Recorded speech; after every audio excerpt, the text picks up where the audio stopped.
Hey everybody, and welcome to Head and Shoulders ATR, where we cover athletes' performances and otherwise that are head and shoulders above the rest. You guys see the title, and this subject is about Briana Williams. But my question is, did any of you guys notice? Let's see if we're taking off the right thing. That this logo here is actually just a company logo that I've had for a different company, and it's not the one that I use here because I usually have the shot putter, distance runner, sprinter up on there. Wonder how many people noticed that. But anyway, so we're going to put here, we're going to talk about Briana Williams. If I can get this button to work correctly. And here we go. Okay, so Briana Williams did the fans kind of jump the gun on having her change coaches back then? Because now she's gone over between the last few seasons, 3 different coaches. Obviously, she was with Coach Bolden. Then she went to Titans with Coach Frater. I think Michael Frater, is he over Titans Track Club, if I'm not mistaken? And then now she's working with John Smith. John Smith is a great coach. So let's see how this adjustment goes. But so far, and she's been able to show up at every single one of the championships. She showed up on the first one. Now, let's look at it right here. And back then, I actually recorded this video already. I have one about Briana Williams and whether she should change a coach or not. That was back in 2021. I swear it's like I am calling these things back then when I first started the YouTube channel, and even when I come out of hibernation where I called Sha'Carri Richardson, it's her season last year. It's like, okay, I barely did 2 or 3 videos last year. You guys can even see it now. And I was able to call that with my eyes closed. Why am I able to call most of the things in track and field? Because at least from my perspective, it's because I come from day trading, and these things are patterns in life. When you're dealing with numbers, when you're dealing with personalities, when you see different things that are happening outside of some injury here, it seems a little bit more simple to predict some things.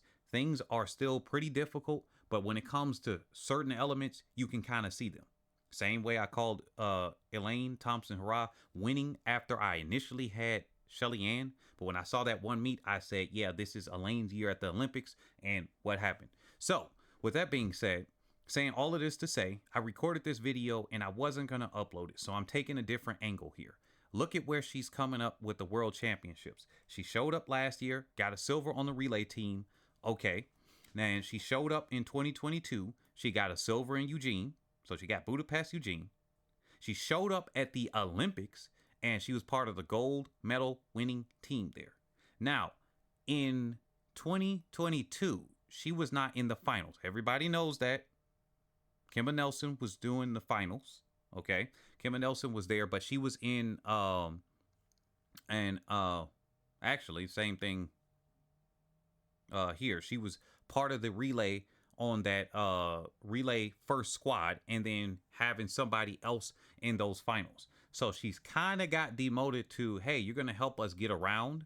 And there's nothing wrong with that. Actually, with some athletes, there are people that I talked about, and I was big up in them that were on the first squad, the first leg, or the round 1. There we go. The round 1 of the relays for Usain Bolt. So I'm like, hey, you know what? These people were able to do things that allowed Usain Bolt to rest up instead of running this round so that he could do his 1 and a 2, and that's good. Okay, but for Briana Williams, I know many people, including myself, are expecting more than for her to just do the first round of a relay and then have somebody else take that spot. So what do I think is going to happen here? Right now, it's looking very shaky, but the times in the 100 are not looking good overall for Jamaica. So that kind of opens the door, except maybe it doesn't for Briana Williams. We're going to see this, but she's been able to show up at every single major championship, and she should have showed up in 2019. I think right now I'm going to play that video of what I did back in 2019 right now. 1 second.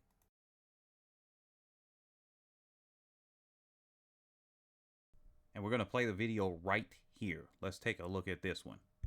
Let's look here. I want to get this out of the way very quickly.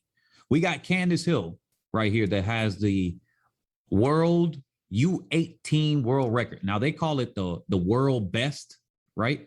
They call it the world best performances because I guess 18 and under I don't know if they have the same. Maybe it's a world best because it's off events and the testing isn't the same per se with that. So they call it a world best. But for here, we're gonna use it as the world record, but it's the world best.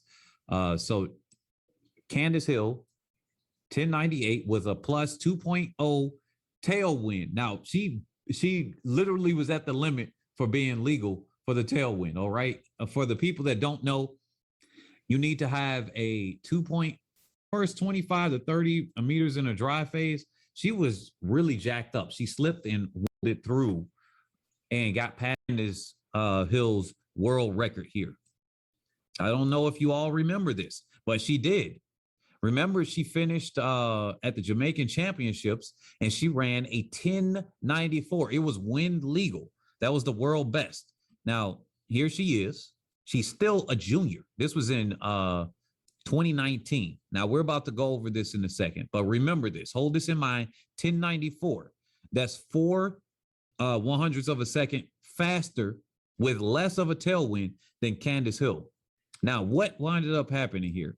Well, she got, what the heck is this with this cookies? Get off of my screen. I don't want your cookies. All right. Now, she, as a 17-year-old, had faced a doping reprimand. She said reprimanded without a period of ineligibility after a 2-day anti-doping hearing. So they wiped it away. So on this list, it's not going to show her with that. The reason why I bring this up is because the IA are having that in her, but for some, these are the only results that were taken off. Now, she went to compete.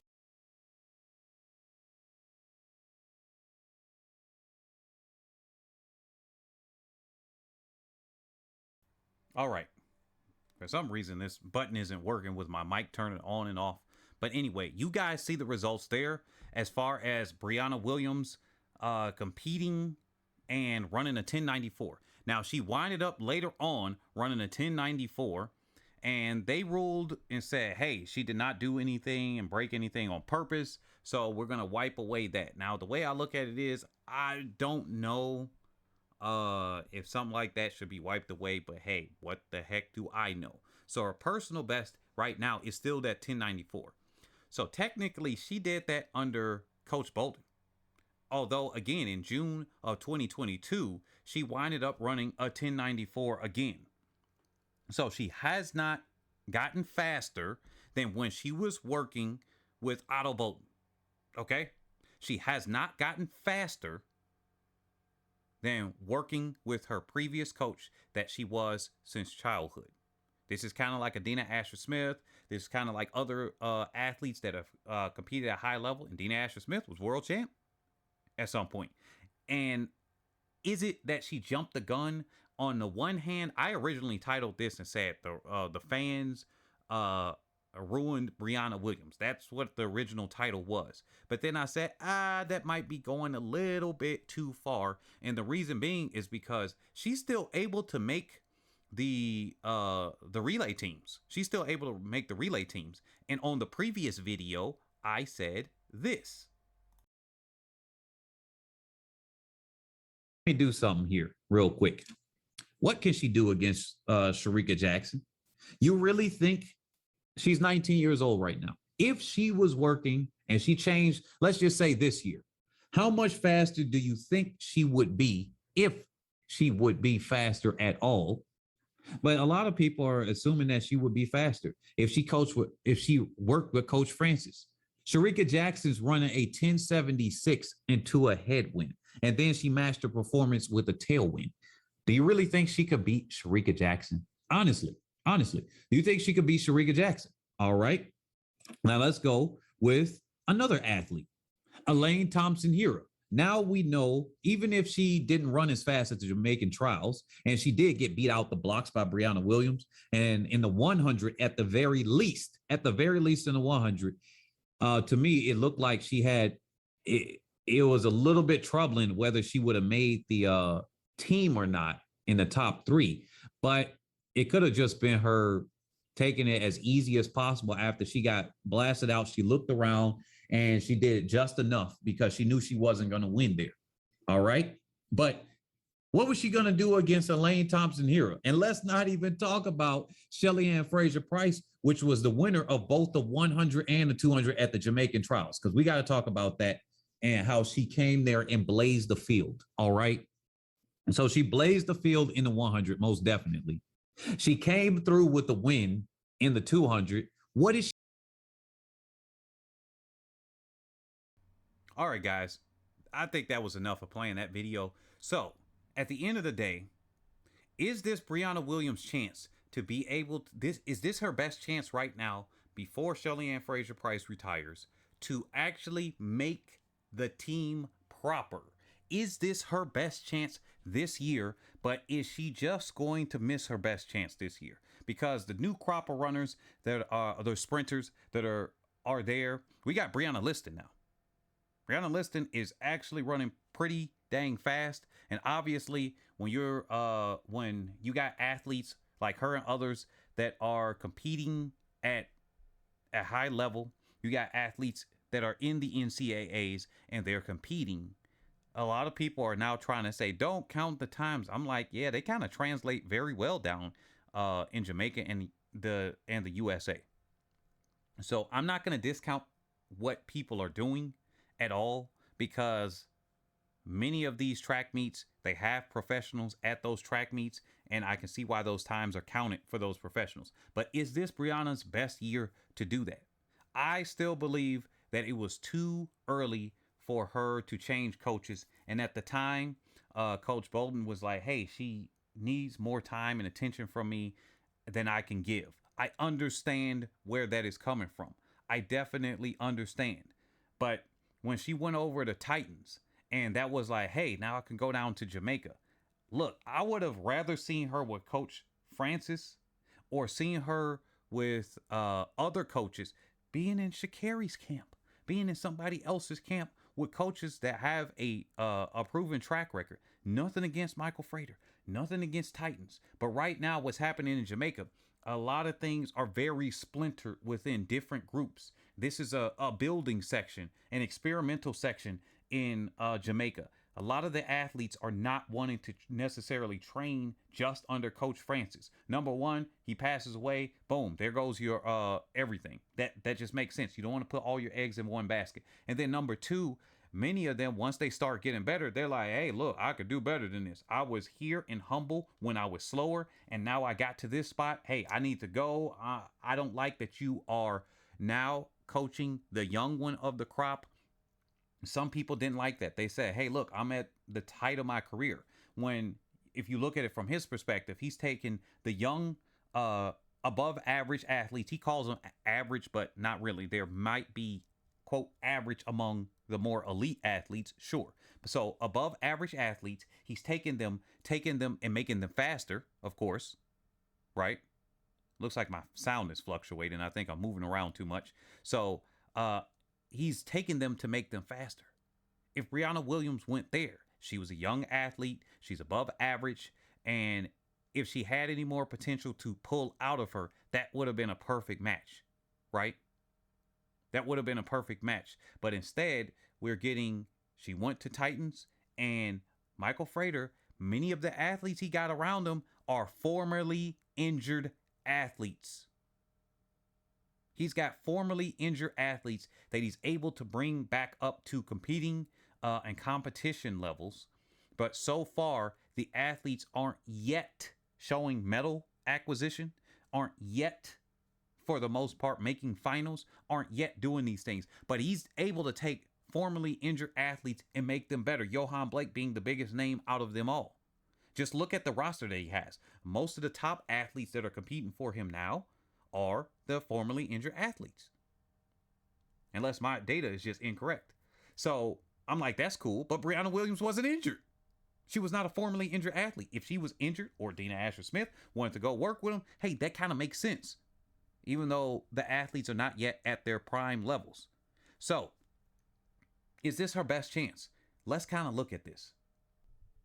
Right now, we got Briana Williams she's not performing where she was in previous seasons.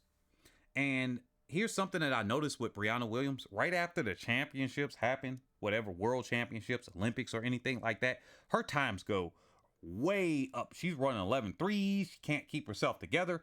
Hey, our coaches so far that she's worked with, uh, Coach Ato Bolden and Michael Frater, so far they kind of got her really ready for the championships. And then anything after that, past that, it's like, man, she's barely holding on. It's like she's competing to compete, right?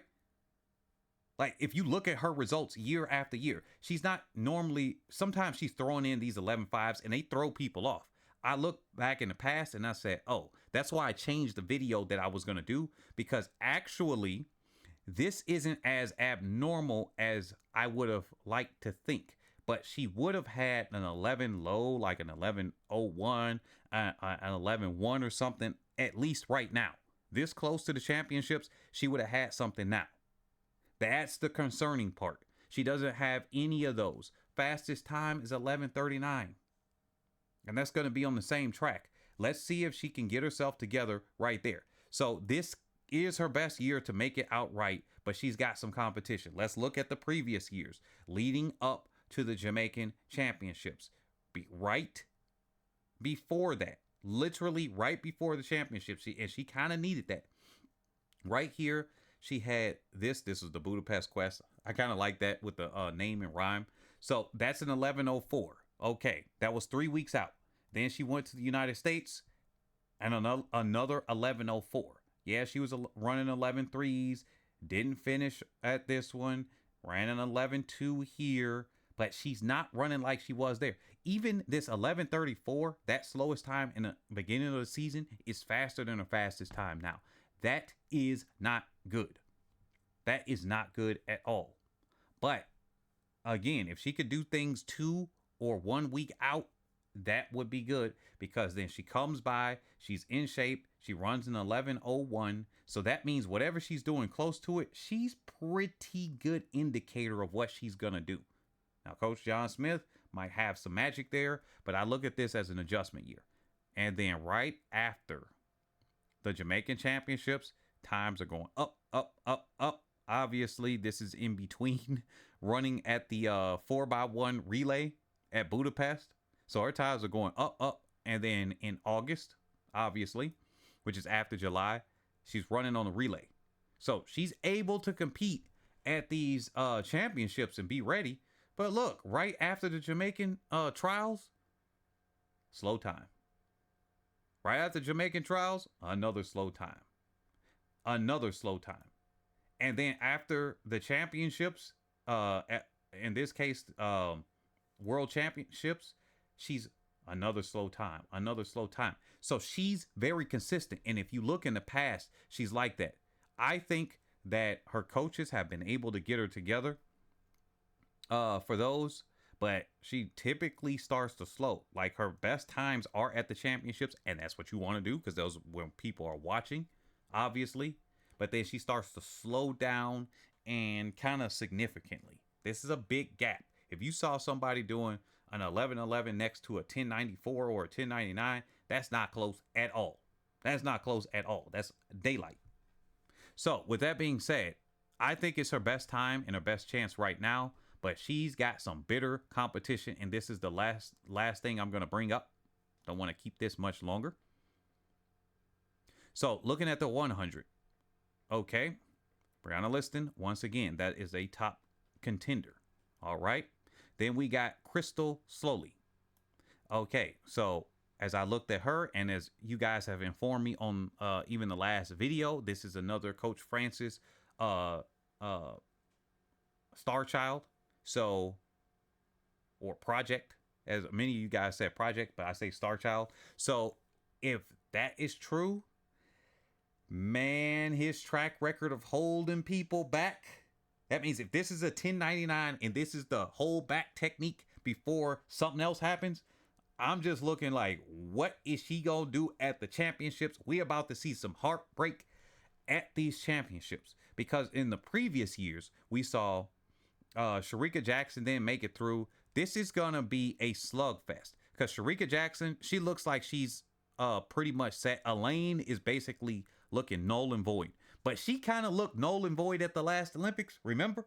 She was looking null and void except until right up at the Jamaican Championships trials. And then right after that, at the Jamaican trials, she barely eked through. She barely made it through. Remember, they had that long delay. They had to restart, and all of that. They had them waiting out there. That could have changed the race for Briana Williams right there. I think that race right there, something tells me Briana Williams kind of had that one as far as making a spot. That's what I thought, and I still believe that to this day. That Briana Williams, if that situation didn't happen, and obviously you got to adjust. Shelly Ann did her thing as she was supposed to do. But you obviously got to do whatever the elements is affecting everybody. Everybody's body is a little bit different, of course. But, man, y'all, if Briana Williams would have made it to that next level and actually made it in the Open 100, something tells me she probably still would be working under Ato Bolden. What do you guys think about that? But Shericka Jackson, some stiff competition. Shashley Forbes, I really don't see her really doing much. But with the rest of the team kind of being a little bit weak right now, namely Elaine, she's not even on the top 100 anymore. She was back on 60. And then now you got, of course, a lot of the collegiate athletes, NCAA championships and all of that. But yeah, it's going to be kind of stiff. If the coach can get her together, John Smith, that's a big drop. I don't know if John Smith, he doesn't have a history of holding his athletes back. This is going to be more of I think we're seeing what we're going to get from her with this adjustment season. This might be the first games she does not make since she started making the teams. And I actually will be a little bit disheartened and sad about that. But hey, time goes on and she's got the next season. Right now, I don't want to call her count her out, except, like I said, with the coach that she's with, he does not have a history of holding athletes back like that. I am looking at the danger zone right here. This Crystal Slowly. Okay? If she's working with the coach that put the holding my athletes back on the map, okay? That's literally taking an athlete and saying, I'm taking them back. Opening the season with an 1142, and now she's at a 10.99. Open the season with an 1142, and now at a 10.99. That's what you want to see. Now, this right here, that's not what you want to see. You don't want to see that thrown in, right? You don't want to see some of these numbers thrown in. Although I did not see that race, so I don't know the context of it, if whatever was happening there. But yeah, you got an 1109, you got a 1099. You can see her progression of where she's now getting faster and faster and faster. First time breaking 11, now going under and faster.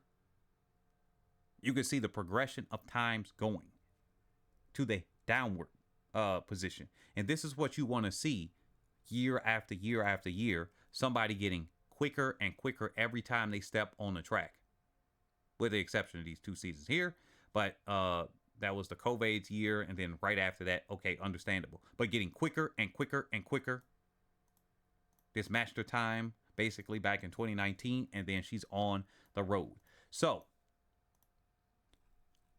right now, I think Briana Williams, I'm going to say she's probably not going to make the team as far as the Open. That's probably just wrapped up because of several factors. Crystal, I think Shericka Jackson is going to come through. Shelly Ann is almost certainly going to make it. But if she doesn't, if Shelly Ann surprises and doesn't make it, Briana Williams kind of got a chance, but you got Alana Reed and others that are just right there too. Like, I think that will knock them out. That'll knock her out. Let's just say worst case scenario. Shelly Ann ain't making it. Elaine Thompson Hera's not making it. Okay, that's 2 spots right there. Not making it. You got Shericka Jackson. You got Crystal right there. Now, who's going to come through? Shashley Forbes? Is it going to be Alana Reed? I mean, you got a couple of other athletes right there in that spot. But I do know that Briana Williams normally knows how to do this. But the current coach, I just wonder, are they going to peak her very, very good for this? I look for that in the future. What do you guys think? You've been watching Head and Shoulders ATR, where we cover athletes' performances and otherwise that are head and shoulders above the rest. Catch you guys on the next one.